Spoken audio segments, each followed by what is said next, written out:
Nehru stadium में हुआ all India मुशायरा कवि सम्मेलन। अंजुमन इर्तिका-ए-अदब का 25वां ऑल इंडिया मुशायरा कवि सम्मेलन आयोजित किया गया, जिसमें देश भर से शायरों ने पहुंचकर अपने अपने कलाम पेश किए, जिन पर लोगों ने खूब तालियां बजाईं। कार्यक्रम संयोजक सचिन गुप्ता ने आयोजन में विशेष भूमिका निभाई और योगदान दिया। वहीं मुख्य अतिथि हरीश रावत ने कहा कि मुशायरा कवि सम्मेलन से आपसी सद्भाव और एकता का संदेश मिलता है। उन्होंने आयोजकों को बधाई देते हुए कहा कि कुछ लोग देश की फिजा खराब करने का काम कर रहे हैं, जबकि इस देश की मिट्टी ने हमेशा ऐसे लोगों को सबक सिखाया है। वहीं नदीम फारूकी, मंजर भोपाली, विजय तिवारी, कमल हतीवी, शबीना अदीब आदि कई मशहूर शायरों ने अपनी शायरी से देर रात तक लोगों को बांधे रखा। शाम होती है तो जाने को जी जाता है। आइए आपके 18 मिनट के एक शायर के मुशायरे के सफर का आगाज करूं और जनाब साहिल माधोपुरी से गुजारिश करूं कि तशरीफ लाएं और अपने खूबसूरत कलाम के साथ आज के मुशायरे के गजल के दौर का आगाज करें। जनाब साहिल माधोपुरी बातें यहाँ पर कही गई है, उसके लिए उनको बहुत बहुत मुबारकबाद देता हूँ। कुछ भी हो वो सब नाकाम होंगे, क्योंकि जो हिंदुस्तान है उसकी तासीर जो है वो प्रेम और मोहब्बत की तासीर है। ज़मीन की जो पहचान है वो एक दूसरे को साथ लेकर के चलने की है, और हम साथ साथ पहले भी चले हैं, आज भी चल रहे हैं और कल भी चलेंगे। आपका पैगाम क्या रहेगा? आप हम सब मिलकर दिली जज्बात समझते हुए जो है एक दूसरे के साथ चलें और साथ साथ रहे हैं, आगे के साथ साथ और तभी हम तरक्की कर पाएंगे, आगे केवल यही पूछना चाहते थे। और भी कुछ बता दीजिए। हमारी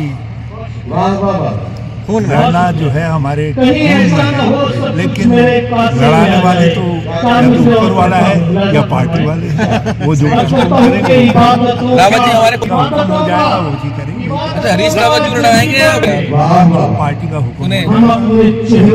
अब हमारी खुशी से नहीं होगी यदि वो हर साल लग रहे, बल्कि हमको लगेगा हमने और हमारे बेटे ने जो मेहनत यहाँ की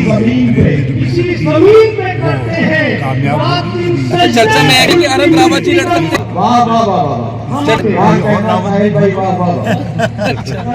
दो काफी नहीं।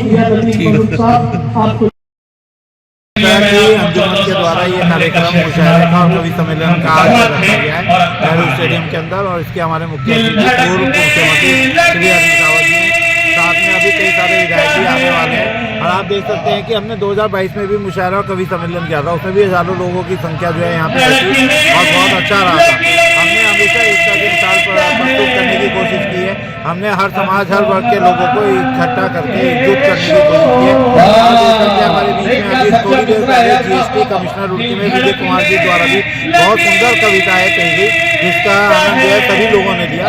तो मैं धन्यवाद करता हूँ रुड़की की जनता का, उनके आसपास के लोगों का, जिन्होंने इस मुशायरे को आकर सुनने का आग्रह करा और इस मुशायरे को जो है अच्छी मिसाल बनाकर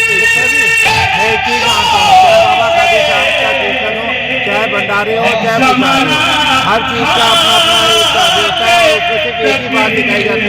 हर वर्ग हर समाज के लोगों को साथ लेकर करना होता है और उनके बीच में भाईचारा पैदा करने की कोशिश होती है। बिल्कुल आप सही कह रहे हैं कि इन दिनों पहले एक ज़माना था कि हर ज़िले में सरकारी तौर पर नुमाइशों में मुशायरे होते थे, लेकिन इन दिनों हमारी हुकूमतों का थोड़ा सा रवैया उर्दू के लिए इस तरह का हुआ है कि कुछ मुशायरे कम हुए हैं। ये बात तो बिल्कुल सही है जो आप महसूस कर रहे हैं, लेकिन फिर भी हम लोग इतने मायूस नहीं हैं। हमारा काम है कि हम मोहब्बतों का पैगाम लोगों को दें, तो जिस हद तक भी हमारी कोशिशें हैं या हम जितनी भी कोशिशें कर सकते हैं उसको करने में लगे हुए हैं। ठीक है सर। अब मेरा बिल्कुल बहुत इसमें बहुत क्लियर मानना है कि मैं अक्सर मुशायरों में भी ये पैगाम लोगों को देता हूँ कि नाम पर मजहबों के लड़ भिड़ कर यूं ही सड़कों पे गर बहा दोगे, सरहदों ने अगर लहू मांगा दोस्तों सरहदों को क्या दोगे। काम करती हैं, लेकिन जो लोग मोहब्बतों का पैगाम देने वाले हैं वो अपनी कोशिशें अगर छोड़ देंगे तो नुकसान ज्यादा होगा। जिनको नफरत की बात करनी है तो वो तो अपना काम कर रहे हैं, लेकिन जिसको मोहब्बत की बात करनी है बिल्कुल उसी तरह से कि जैसे कहीं आग लगे तो आग अपना काम कर रही है कि सब कुछ भस्म करने पर लगी हुई है, लेकिन जिन्हें बुझाने के लिए पानी लेकर निकलना है, अगर वो अपनी जिम्मेदारी नहीं निभाएंगे तो वो आग और ज्यादा नुकसान करेगी। को अलग अलग खानों में बांटती है, वहाँ ये जो अदब और साहित्य की महफिलें हैं ये एक जगह लाकर लोगों को जमा करती हैं और यहाँ एक दूसरे की कल्चर के बारे में हमें अंदाजा लगता है, पता लगता है और एक दूसरे को समझने का बेहतर मौका मिलता है। इस तरीके से अब चूंकि ये भी अपना बिल्कुल क्लियर ऐसा मामला है कि सियासत में जिसको ऐसा लग रहा है कि ऐसा करने से उसको आसानी से कामयाबी मिलेगी तो उसे तो वही करना होगा, लेकिन मेरा मानना ये है और मैं बड़ी जिम्मेदारी के साथ एक बात कहना चाहता हूँ कि ये इस मुल्क की मिट्टी की तासीर ऐसी है कि ये बहुत देर तक नफरतों को बर्दाश्त नहीं कर सकती। की तासीर ऐसी है कि जैसे आप खोलते हुए पानी के नीचे से अगर आग के शोले हटा लें तो वो धीरे धीरे अपने को ठंडा करना शुरू करता है। इसी तरह से खराब माहौल में जैसे ही माहौल बदलता है ये मिट्टी अपनी तासीर के मुताबिक फिर से मोहब्बतों की फजा में। क्या कहना चाहेंगे जी का आज वो भी बताना जो कुछ चाहता हूँ कि आप इसका जीता जागता सबूत ये है कि अंजुमन इर्तिकाए अदब एक प्रोग्राम कर रही है रुड़की में। सैयद सनाउल हक इसके प्रेसिडेंट हैं, सिकंदर हयात गड़बड़ जनरल सेक्रेटरी है, सरपरस्ती कर रहे हैं सचिन गुप्ता जी, चीफ गेस्ट है हरीश रावत जी। तो अब आप समझ लीजिए कि लोगों के मेलजोल से ये जो फजा बन रही है यही फजा है जो हिंदुस्तान को मजबूत और कामयाब बनाएगी। ये है कि सुबह मगरूर को वो शाम भी कर देता है, शोहरतें छीन के गुमनाम भी कर देता है। वक्त से आंख मिलाने की हिमाकत न करो, वक्त इंसान को नीलाम भी कर देता है। जिस ज़माने में हमने शायरी शुरू करी थी वो तकरीबन आज से 40 साल पहले का ज़माना था, वो मोहब्बतों का ज़माना था। वहाँ सिर्फ मोहब्बतों की बात होती थी, चाहे गज़ल की डाइज हो, चाहे सम्मेलन का डाइज हो या सियासी डाइज हो। आज मैं समझता हूँ कि उस मोहब्बत के लफ्ज़ को पहचान नहीं पा रहे या उसकी तासीर से हम दूर हो रहे हैं।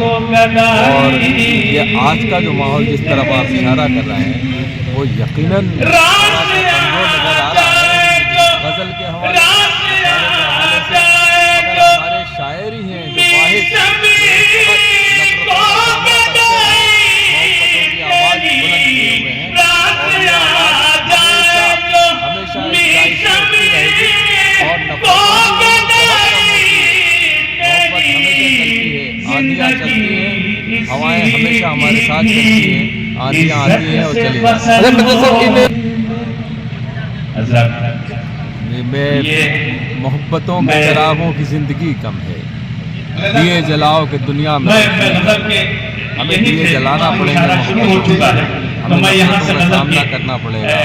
नफरतें छोड़कर हम प्यार का इजहार करें, और इकरार करें, आओ इकरार करें, आओ इकरार करें। जिस तरीके इस देश में सच्चे कलमकार मौजूद हैं, ये राम का देश है, ये रहीम का देश है, ये चिश्ती का देश है, ये कृष्ण का देश है। यहाँ नफरतों की कभी गुंजाइश रही है न रहे। आज जो आप हमारे देख रहे हैं नफरत जल्द ही खत्म हो जाएगी और हर घर में मोहब्बत का दिया जलता हुआ नजर आएगा। तोरे में गंगा का पानी तुम भी पियो हम भी पिए, रब की मेहरबानी। धर्म जो तुम्हारा है, धर्म जो हमारा है, धर्म सबका प्यारा है, बस भरम निहारा है। धर्म पर जो लड़ते हैं, धर्म पर झगड़ते हैं, अपनी इस बुराई से, अपनी इस लड़ाई से धर्म से ना हो जाए। धर्म पानी पानी, प्यार के कटोरे में गंगा।